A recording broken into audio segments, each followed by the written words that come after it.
Hello dear students, welcome to my YouTube channel Easy Politics with Suresh.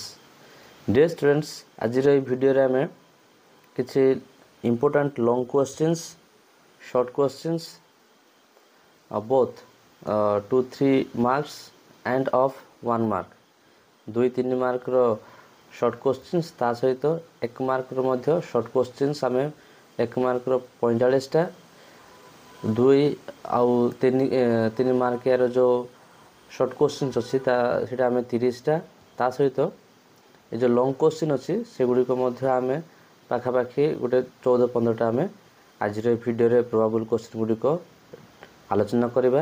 ଆଉ ମୁଁ ଭାବୁଛି ଯଦି ଏ ଭିଡ଼ିଓଟି ତୁମେ ପ୍ରଥମରୁ ଶେଷ ପର୍ଯ୍ୟନ୍ତ ଦେଖିବ ନିହାତି ଭାବରେ ବହୁତ ଗୁଡ଼ାଏ କ୍ୱେଶ୍ଚିନ୍ ତୁମେ ପରୀକ୍ଷାରେ ଆଟେମ୍ପ୍ଟ କରିପାରିବ। ତ ଷ୍ଟୁଡେଣ୍ଟସ୍ ଆମେ ବର୍ତ୍ତମାନ ଆରମ୍ଭ କରିବା। ପ୍ରଥମ ୟୁନିଟ୍ରୁ ଯେଉଁ ଲଙ୍ଗ୍ କ୍ୱେଶ୍ଚିନ୍ ଗୁଡ଼ାକ ଇମ୍ପୋର୍ଟାଣ୍ଟ ସେଗୁଡ଼ିକ ଭିତରୁ ପ୍ରଥମ ହେଉଛି ଜଗତୀକରଣ କହିଲେ କ'ଣ ବୁଝ, ଏହାର ବୈଶିଷ୍ଟ୍ୟ ଆଲୋଚନା କର। ଏଇଟା ବହୁତ ଇମ୍ପୋର୍ଟାଣ୍ଟ କ୍ୱେଶ୍ଚିନ୍। ତାପରେ ଇମ୍ପୋର୍ଟାଣ୍ଟ କ୍ୱେଶ୍ଚିନ୍ ହେଉଛି ଜଗତୀକରଣର ପ୍ରକାରଭେଦ ବର୍ଣ୍ଣନା କର। 3 ନମ୍ବର ଲଙ୍ଗ୍ କ୍ୱେଶ୍ଚିନ୍ ହେଉଛି ଜଗତୀକରଣର ପ୍ରଭାବ ଉଲ୍ଲେଖ କର। ଏଇଟା ଏତେ ବି ଇମ୍ପୋର୍ଟାଣ୍ଟ ନୁହଁ କିନ୍ତୁ ପ୍ରସ୍ତୁତ ହୋଇଥିବା ଦରକାର। 4 ନମ୍ବର ହେଉଛି ବିଶ୍ୱ ରାଜନୈତିକ ଅର୍ଥନୀତିରେ ବିଶ୍ୱ ବ୍ୟାଙ୍କର ଭୂମିକା ବର୍ଣ୍ଣନା କର। 5 ନମ୍ବର ଲଙ୍ଗ୍ କ୍ୱେଶ୍ଚିନ୍ ହେଉଛି ବିଶ୍ୱ ବାଣିଜ୍ୟିକ ସଂଗଠନର ଗଠନ ଓ କାର୍ଯ୍ୟ ବର୍ଣ୍ଣନା କର। ତ ଏଠି ଆମେ ବିଶ୍ୱ ବାଣିଜ୍ୟିକ ସଂଗଠନ ବି ଆସିବାର ସମ୍ଭାବନା ଅଛି କିମ୍ବା ଆମର ଯେଉଁ ଇଣ୍ଟରନ୍ୟାସନାଲ୍ ମନିଟାରୀ ଫଣ୍ଡ ତାର ମଧ୍ୟ ଆସିବାର ସମ୍ଭାବନା ଅଛି। ନେକ୍ସଟ ଆମେ ଦ୍ୱିତୀୟ ୟୁନିଟ୍କୁ ଯିବା। ଦ୍ୱିତୀୟ ୟୁନିଟ୍ରେ କ'ଣ କ'ଣ ସବୁ ଇମ୍ପୋର୍ଟାଣ୍ଟ ଏବଂ ତୃତୀୟ ୟୁନିଟ୍ରେ କ'ଣ କ'ଣ ସବୁ ଇମ୍ପୋର୍ଟାଣ୍ଟ ଆଉ କମ୍ ଇମ୍ପୋର୍ଟାଣ୍ଟ ସେଗୁଡ଼ିକ ବର୍ତ୍ତମାନ ଆମେ ଆଲୋଚନା କରିବା। ଜଳବାୟୁ ପରିବର୍ତ୍ତନର କାରଣ ଓ ନିରାକରଣ ଆଲୋଚନା କର। ସାଂସ୍କୃତିକ ଓ ପ୍ରଯୁକ୍ତିଗତ ପରିସରର ଆନ୍ତର୍ଜାତିକ ରାଜନୀତି ଉପରେ ପ୍ରଭାବ ଲେଖ। ସାର୍ବଭୌମତ୍ୱର ବୈଶିଷ୍ଟ୍ୟ ଗୁଡ଼ିକ ଆଲୋଚନା କର। ଏଇଥିରୁ 6 ନମ୍ବର କ୍ୱେଶ୍ଚିନ୍ଟି ଭାରି ଇମ୍ପୋର୍ଟାଣ୍ଟ। ନେକ୍ସଟ ହେଉଛି ୟୁନିଟ୍ 3ର ଆନ୍ତର୍ଜାତିକ ସମ୍ପର୍କରେ ଆଣବିକ ଅସ୍ତ୍ରର ପ୍ରଭାବ ଉଲ୍ଲେଖ କର। ଏଇଟା ଗୋଟେ ଇମ୍ପୋର୍ଟାଣ୍ଟ କ୍ୱେଶ୍ଚିନ୍। ଆତଙ୍କବାଦ କହିଲେ କ'ଣ ବୁଝ ଓ ଏହାର କାରଣ ଗୁଡ଼ିକ ଦର୍ଶାଅ। ଏଇଟା ବହୁତ ଇମ୍ପୋର୍ଟାଣ୍ଟ। ରାଷ୍ଟ୍ର ଆତଙ୍କବାଦର ଉଦାହରଣ ଓ କାରଣ ଲେଖ। ତ ଏଇ ଯେଉଁ ଆତଙ୍କବାଦ ବିଷୟରେ ଯିଏ ଭଲରେ ପଢ଼ିଥିବ ନିହାତି ଭାବରେ ଗୋଟେ କ୍ୱେଶ୍ଚିନ୍ 100% ତୁମେ ପାଇବ। ଓକେ, 3 ମାର୍କିଆ ହେଉ କିମ୍ବା ଲଙ୍ଗ୍ କ୍ୱେଶ୍ଚିନ୍ ହେଉ ସୁନିଶ୍ଚିତ ଭାବରେ ଆତଙ୍କବାଦରୁ କ୍ୱେଶ୍ଚିନ୍ ଆସେ। ନେକ୍ସଟ ଆମେ 4th ୟୁନିଟ୍ର କିଛି ଇମ୍ପୋର୍ଟାଣ୍ଟ ଲଙ୍ଗ୍ କ୍ୱେଶ୍ଚିନ୍ ଦେଖିବା। ସୋଭିଏତ୍ ରୁଷ ବିଲୟର କାରଣ ଲେଖ। ଦେନ୍ ପ୍ରବାସନ କ'ଣ ଓ ଏହାର କାରଣ ଗୁଡ଼ିକ ବ୍ୟାଖ୍ୟା କର। ଲାଷ୍ଟ ନମ୍ବର କ୍ୱେଶ୍ଚିନ୍ ଅଛି ବିଶ୍ୱ ଦାରିଦ୍ର୍ୟତାର କାରଣ ଲେଖ। ତ ଡିୟର୍ ଷ୍ଟୁଡେଣ୍ଟସ୍ ୟା ଭିତରୁ ମୁଁ ଭାବୁଛି 3ଟା ପୁରା ସବୁ ଇମ୍ପୋର୍ଟାଣ୍ଟ କ୍ୱେଶ୍ଚିନ୍ କିନ୍ତୁ 12 ନମ୍ବର କ୍ୱେଶ୍ଚିନ୍ ଓ 13 ନମ୍ବର କ୍ୱେଶ୍ଚିନ୍ ପ୍ରାୟତଃ ପରୀକ୍ଷାରେ ଅଦଳ ବଦଳ କରି ଆସିଥାଏ। ମାନେ ଧନ୍ୟଯାଉ ଏ ବର୍ଷ ଆସିବ ସୋଭିଏତ୍ ରୁଷର ବିଘଟନ କିମ୍ବା ବିଲୟର କାରଣ ଲେଖ କିମ୍ବା ଆର ବର୍ଷ ଆସିଥାଏ ମାନେ ଗୋଟେ ବର୍ଷ ଏଇଟା ଆସିଲେ ଆଉ ଗୋଟେ ବର୍ଷ ଆସିଥାଏ ପ୍ରବାସନ କ'ଣ ଏହାର କାରଣ ଗୁଡ଼ିକ ବ୍ୟାଖ୍ୟା କର। ସୋ ଡିୟର୍ ଷ୍ଟୁଡେଣ୍ଟସ୍ ମୁଁ ଆଶା କରୁଛି ତୁମେ ଏଇ ଲଙ୍ଗ୍ କ୍ୱେଶ୍ଚିନ୍ ଗୁଡ଼ାକ ଯଦି ଭଲରେ ପ୍ରସ୍ତୁତ ହୋଇଯାଇଥିବ ନିହାତି ତୁମେ ବହୁତ ଗୁଡ଼ାଏ କ୍ୱେଶ୍ଚିନ୍ ତୁମେ ଏକ୍ଜାମ୍ରେ ପାଇପାରିବ ଏବଂ ଭଲ ଆନ୍ସାର୍ ମଧ୍ୟ ଲେଖିପାରିବ। ନେକ୍ସଟ ଆମେ ସର୍ଟ କ୍ୱେଶ୍ଚିନ୍ ଗୁଡ଼ିକ ବର୍ତ୍ତମାନ ଆଲୋଚନା କରିବା 2 ମାର୍କିଆ ଏବଂ 3 ମାର୍କିଆ। So dear students short questions ଗୁଡ଼ିକ ଭିତରୁ ପ୍ରଥମ ହେଉଛି ଜଗତୀକରଣ କହିଲେ କ'ଣ ବୁଝ। ଏଇଟା ତ ସୁନିଶ୍ଚିତ ଭାବେ ଏଇ କ୍ୱେଶ୍ଚିନ୍ ଆସିଥିବ। ନେକ୍ସଟ ଉଦାରୀକରଣ କିମ୍ବା ଘରୋଇକରଣ କ'ଣ, ଏଇଥିରୁ ଗୋଟେ କ୍ୱେଶ୍ଚିନ୍ 2 ମାର୍କିଆରେ ସାଧାରଣତଃ ଆସିଥାଏ। 3 ନମ୍ବର କ୍ୱେଶ୍ଚିନ୍ ହେଉଛି ଆନ୍ତର୍ଜାତିକ ମୁଦ୍ରା ପାଣ୍ଠିର କାର୍ଯ୍ୟ କିମ୍ବା ଉଦ୍ଦେଶ୍ୟ କ'ଣ। ଏଇଥିରେ ତୁମେ ଆନ୍ତର୍ଜାତିକ ମୁଦ୍ରା ପାଣ୍ଠି ହେଉ କିମ୍ବା ବିଶ୍ୱ ବ୍ୟାଙ୍କ ହେଉ ବିଶ୍ୱ ବାଣିଜ୍ୟିକ ସଂଗଠନ ଏହାର ଏଇ ଯେଉଁ 3ଟି ସଂଗଠନ ବା ଅନୁଷ୍ଠାନ ବିଷୟରେ କହିଲି ସେମାନଙ୍କର କାର୍ଯ୍ୟ କିମ୍ବା ଉଦ୍ଦେଶ୍ୟ ଏଇଥିରୁ ତ 3 ମାର୍କିଆ କ୍ୱେଶ୍ଚିନ୍ ନିଶ୍ଚିତ ରୂପେ ଆସିଥାଏ। ତେଣୁ ପ୍ରସ୍ତୁତ ହୋଇକି ନିହାତି ଭାବରେ ଯାଇଥିବ। ଗାଟ୍ କ'ଣ, ଏଇଟା ଗୋଟେ ସର୍ଟ କ୍ୱେଶ୍ଚିନ୍ 2 ମାର୍କରେ ଏଇଟା ପ୍ରସ୍ତୁତ ହୋଇଥିବ। ୱାର୍ଲଡ ବ୍ୟାଙ୍କର କାର୍ଯ୍ୟ କ'ଣ, ଭାରତରେ ଜଗତୀକରଣର ପ୍ରଭାବ ଏଇଥିରୁ ମଧ୍ୟ ଏଇଟା ଗୋଟେ 3 ମାର୍କିଆ କ୍ୱେଶ୍ଚିନ୍ ଭଲରେ ପଢ଼ିକି ଯାଇଥିବ। 7 ନମ୍ବର କ୍ୱେଶ୍ଚିନ୍ ହେଉଛି ବହୁରାଷ୍ଟ୍ରୀୟ କମ୍ପାନୀ କାହାକୁ କୁହାଯାଏ। ଏଇଟା ଗୋଟେ 2 ମାର୍କିଆ କ୍ୱେଶ୍ଚିନ୍। ନେକ୍ସଟ କ୍ୱେଶ୍ଚିନ୍ ହେଉଛି NPT କିମ୍ବା CTBT। ଏଇଟା ତାର ଫୁଲ୍ ଫର୍ମ ପଚାରିପାରେ କିମ୍ବା NPT କିମ୍ବା CTBT जो चुक्ति थिला से चुक्ति गुड़िक कौन एटा 3 मार्किया जदि तार विस्तृत भाव में वर्णन करने जदि पचारे ताहले 3 मार्क पचारि पारिबो जदि फुल फॉर्म पचारे ताहले 2 मार्क रे आस्थाय। नेक्स्ट विश्व सामाजिक आंदोलन कौन नेक्स्ट होची मानव सुरक्षा कौन एगुड़ा सब 2 मार्क क्वेश्चन। सार्वभौमतर अर्थ किंबा एहार प्रकार भेद सार्वभौमत्व कौन एटा गोटे क्वेश्चन आसपारे किंबा एहार प्रकार भेद एटा मध्य गोटे 3 मार्क रे क्वेश्चन आसपारे। राजनैतिक अर्थनैतिक सांस्कृतिक जगतीकरण कौन एटा होची 3 मार्क क्वेश्चन एथुर क्वेश्चन आस्थाय अनेक समय।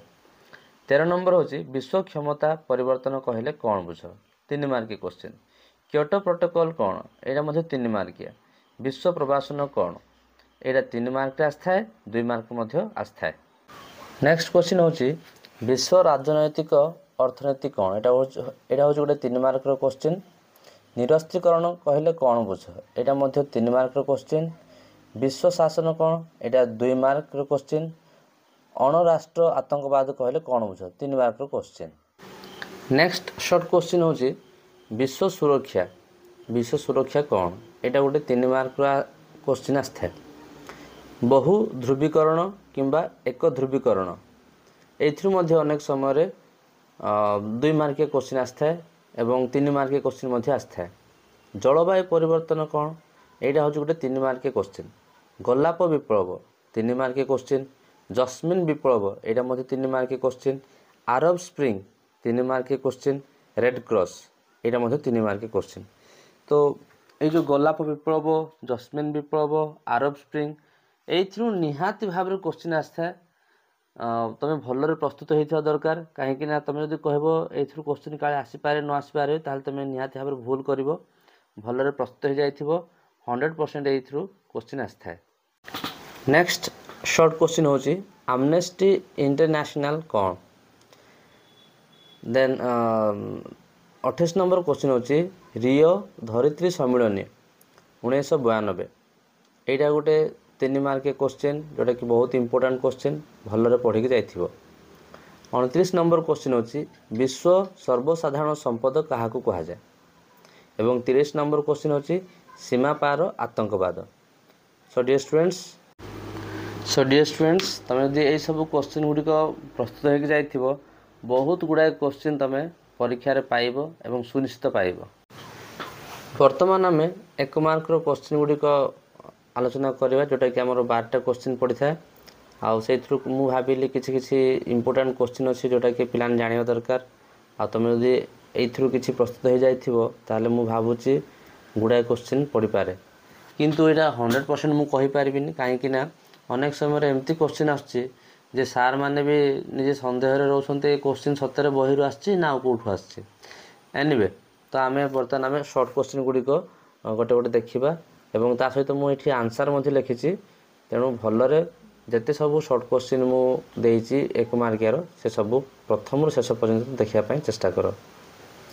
जगतीकरण केउ मसियारे आरंभ होइथिला तो यार आंसर 2 प्रकार हे पारे गोटे होछि 1870 रु 1914 मध्य रे आउ गोटे आंसर हबो 1985 एक एथु तमे जहां भी लिखिबो ठीक उत्तर तमर हबो। नेक्स्ट डैश मसियारे विश्व बैंक स्थापन होइथिला 1944 मसियारे गाट रो फुल फॉर्म कौन general agreement on tariffs and trade GATT केबे स्थापन होइथिला 1947 मसियारे विश्व वाणिज्यिक संगठन केउ मसियारे स्थापन होइथिला 1 जनवरी 1995 मसियारे। नेक्स्ट क्वेश्चन होची रियो धरित्री सम्मेलन डैश ठारे अनुष्ठित होइथिला ब्राजिल ठारे। गोलाप विप्लव डैश ठारे होइथिला जॉर्जिया ठारे। फ्रीडम हाउस डैश देशर एनजीओ युक्तराष्ट्र अमेरिकार वाशिंगटन डीसी रो एनजीओ युक्तराष्ट्र अमेरिकार जो वाशिंगटन डीसी अच्छी से सहर गोटे एनजीओ यहाँ हूँ Freedom House. Then next one is Buenos Aires जलवायु सम्मेलन डैश मसीह होता 1998 मसीह। एनपीटी डैश मसीह स्वाक्षरित होता 1968 मसीह। 11 नंबर क्वेश्चन हूँ सीटीबीटी डैश मसीह स्वाक्षरित होता 24 सेप्टेम्बर 1996। जस्मिन विप्लव डैश ठारे होइथिला ट्यूनिशिया रे। कमला आंदोलन डैश ठारे होइथिला यूक्रेन रे। दिल्ली रो जंतर मंतर ठारे डैश लोकपाल बिल पाई आंदोलन करथिले। किए करथिले? अन्ना हजारे। आईएमएफ रो सदस्य संख्या डैश माने केते? 190। आईएमएफ रो स्थापना केबे होइथिला? 1944 मसीहा रे। भारत रे जगतीकरण डैश रे आरंभ होइथिला माने केबे होइथिला? 1991 मसीहा रे भारत रे जगतीकरण आरंभ होइथिला। अंगटाड सम्मेलन डैश मसीहा रे होइथिला। केबे होइथिला अंगटाड सम्मेलन? 1976 मसीहा रे नाइरोबी ठारे होइथिला। विश्व वाणिज्य संगठन रो सबुठारो उच्च संस्था हैला डैश मंत्री स्तरीय सम्मेलन। ऑक्सफाम एक डैश आंतर्जातिक अणसरकारी संगठन। नेक्स्ट क्वेश्चन होची एमनेस्टी इंटरनेशनल डैश मसीहा प्रतिष्ठा होइथिला?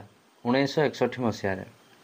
Switzerland rho dash red cross प्रतिष्ठा करथिले। किए करथिले? Henry Dunant. Red cross dash ठार प्रतिष्ठा होइथिला केबे होइथिला एटा? 1863 रे। ग्रीन हाउस को प्रभावित करुथिबा मुख्य गैस हैला डैश जलीय बाष्प। किछि पिला ने एटा भूल करंती किंतु यार आंसर होची जलीय बाष्प। वजन स्तर रे छिद्र पाए डैश गैस मुख्यतः दायी? क्लोरोफ्लोरोकार्बन। स्टॉकहोम सम्मेलन डैश मसीहा रे होइथिला? 1972 मसीहा रे। यूनेप रो full form United Nations Environment Programme. IPCC रो full form intergovernmental panel on climate change. UNFCCC रो full form United Nations Framework Convention on climate Change 1992 रे स्थापित होइथिला। क्योटो प्रोटोकॉल जापान रे केबे होइथिला? 1997 मसीहा। एगुडा को सबू बहुत इंपोर्टेंट एक मार्किया शॉर्ट क्वेश्चन गुडी को अणदेखा करबनी पिलाने भलरे तमे एटा को रिपीट कर देखिबे जो द्वारा कि तमरो आराम से मन रहि जिवो किबा खाता रे लिखिबो ताहले भी थरुटिए लिखिले मन रहि जिवो। नेक्स्ट क्वेश्चन होची पेरिस जलवायु चुक्ति डैश मसीहा रे होइथिला? 2015 मसीहा रे। आणविक परीक्षण निषिद्ध संधि केबे होइथिला? ए जो संधि होइथिला संधि स्वाक्षरित होइथिला सेटा होची 1963 मसीहा रे। सॉल्ट 1 डैश मसीहा रे होइथिला? 1972 रे। यूएसए एवं यूएसएसआर मध्य रहिथिला। सॉल्ट रो फुल फॉर्म होची strategic arms limitation treaty. Salt 2 केबे होइथिला? 1979 मसीहा रे। केउ विकासशील राष्ट्र एनपीटी एवं सीटीबीटी स्वाक्षर करिनथिला? भारत स्वाक्षर करिनथिला। नेक्स्ट क्वेश्चन होची बायोलॉजिकल वेपन्स ट्रीटी केबे स्वाक्षर होइथिला? 1972 मसीहा रे। केबे युक्तराष्ट्र अमेरिका उपरे अल कायदा आतंकवादी संगठन आक्रमण करथिले? 11 सेप्टेम्बर 2011 रे अमेरिका रो ट्विन टावर्स व वर्ल्ड ट्रेड सेंटर उपरे अल कायदा आतंकवादी संगठन आक्रमण करथिले। मु 2011 लिखिछि पिलाने एटा भूल एटा एक्चुअली 2001 एटा मु लेखु एमती 2001 को 11 लिखि दैछि। सोवियत यूनियन रो विघटन केबे होइथिला? 1991 मसीहा रे। हामास केबे प्रतिष्ठित? 1987 मसीहा रे। हामास रो गोटे इंपोर्टेंट क्वेश्चन काहे ना वर्तमान हामास द्वारा ही अटैक होइथिला इस्राएल उपरे तेणुकर मन रखिथिबो। नेक्स्ट क्वेश्चन होची हामास केउ जगह बा देशर आतंकवादी संगठन? पैलेस्टाइन रो होची एक आतंकवादी संगठन जार नाम होची हामास। आईएसआईएस रो फुल फॉर्म कौन? Islamic State of Iraq and Syria. Al Qaeda रो एक प्रमुख नेता किए थिले? Osama bin Laden. तालिबान किए गठन करथिले? मुल्ला मोहम्मद उमर। लश्कर ई तैयबा केउ देशर आतंकवादी संगठन? पाकिस्तान रो। केबे भारतर संसद उपरे आतंकवादी माने आक्रमण करथिले? 2001 रे।